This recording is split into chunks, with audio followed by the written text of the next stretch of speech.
Welcome to day 4 of Audi MedCup TV, and the coastal race in Marseille is always a season highlight, and that was certainly the case today, especially for Team Container, who took the win over Audi Azorra sailing team and Audi sailing team powered by All for One. Well, Hamish Pepper, the tactician of Container, and Sebastian Cole from Audi sailing team join us to have a little bit of a chat about the coastal race today. But before we get to talking to the tacticians, this morning before racing we were hanging out with the grinders.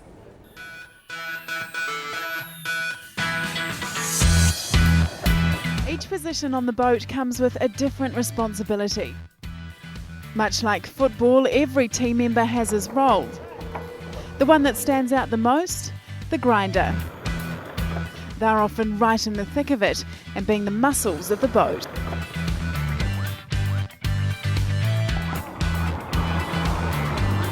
The grinder's work is to turn the pedestal that turns the winches on the command of the sail trimmer. It's really physical work. We grind from different positions and we have 2 movements, and the coffee grinder system has 3 gears: first, second and third.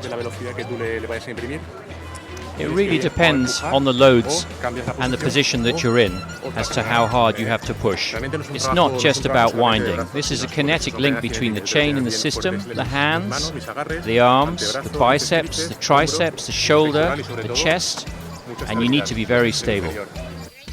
But a grinder's job can be dangerous. Their hands especially are prone to accidents, which can be severe. I'd been trimming in the mainsail with the grinder, and when I finished, I moved up to windward. But I put my hand on the block as I moved, and the main sheet trimmer wound my finger into the block. It really hurt.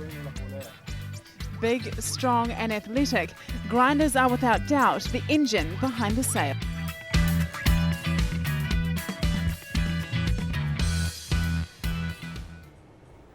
And the grinders certainly had their work cut out for them today on the coastal race, this 35-mile course that ran from Marseille to Cassis and back. Here are the highlights from the start of the race. Day 4 of the Audi MedCup was the coastal race for the TP52 regatta. 35-mile course was planned for the fleet all the way down to Cassis and back. The weather was the big factor of the day, with the remnants of a cold front passing over Marseille at the same time as the start.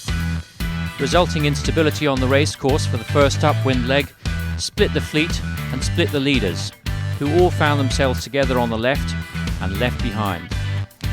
Audi All for One was able to get back from a poor start, but it was Audi Azorra sailing team that led away all the way down the first part of the course.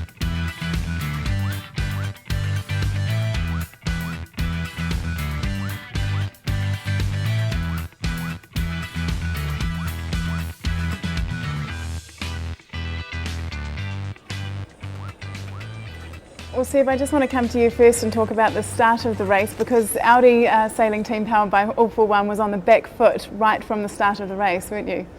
Yeah, it was pretty poor start from us, and we get locked above the starboard race committee ley line, and we had just to be patient and start behind all the others. We wanted really to go on the right side of the course. We couldn't really achieve what we wanted, but we came back quite strong at the top mark and put us right into the fight again. And Hamish, things went a little bit more smoothly on board Container, I can imagine. Yeah, it was still a difficult start for us. You know, we wanted the ride as well, but we had Quantum. It was just a weather of us, and we knew that if we tacked, they were going to probably hit us, and so we're just waiting patiently for them to tack, and so they took the rest of us out to the left, and the guys that started and went right had a big jump on us, so we just had to be patient and keep in the game and not lose too much more, and just fight when we had a chance. So Okay, well, we'll come back to the coastal race in a moment, but while all this was going on, the Soto 40s were racing 3 races. Here are the highlights from that. So the Soto 40 class with 3 races on the windward leeward course in the Rad Nord also had to deal with the instability of the back end of the cold front. But the day belonged to Patagonia by Negra. They sailed the smartest, and in the first race managed to stay in the lead in spite of 3 boats being over the line and having to go back. One of those was Marseille's 22. The light conditions made it very tricky, plenty of holes, plenty of trimming, plenty of adjustments.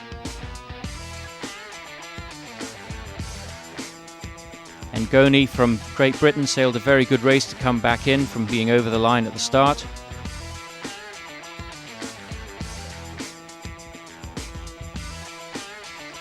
But it was Patagonia that took the lead and won the race on the last leg. The second race saw Iberdrola start at the bottom mark.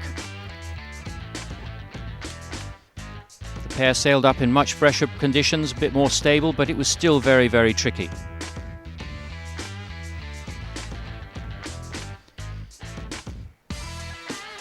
Iberdrola, the Spanish boat, got into a commanding lead, but it was still very close on the last run in the freshest breeze of the day. Noticia came back quite well in this race, but really the 2 protagonists were these 2. Iberdrola from Spain, Patagonia from Argentina. One little broach at the end gave the challenge away. Iberdrola sailed across to take their only win of the day. The last race, again in better conditions for everybody, again saw Marseille over the line early at the start, requiring them to go back. Conditions seemed to be better on the right-hand side of the course, and Patagonia by Negra sailed fastest upwind of all the boats.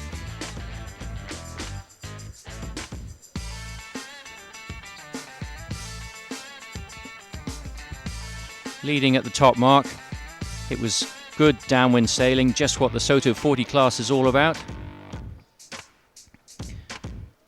The Argentinians staying in control all the way around, in spite of the very puffy conditions. So Iberdrola still lead the Soto 40 leaderboard on day 4, with Patagonia by Negra, the visiting South American team, following along in second place. Well, we're going to head back to the coastal race now. Here's all the highlights from the second part of the race. So when the fleet appeared back from Cassis, it was Container with a nice lead. They just had a short 2-sail reach to do round the back of the Friol Islands. Second place was the Audi Azura sailing team that had led all the way down. And third, coming back into the race after some problems, was Audi Azura, Audi All for One. But Container, the German boat, took the win. And because of Container's big dominance over the rest of the fleet, including Quantum, they now move up into the lead.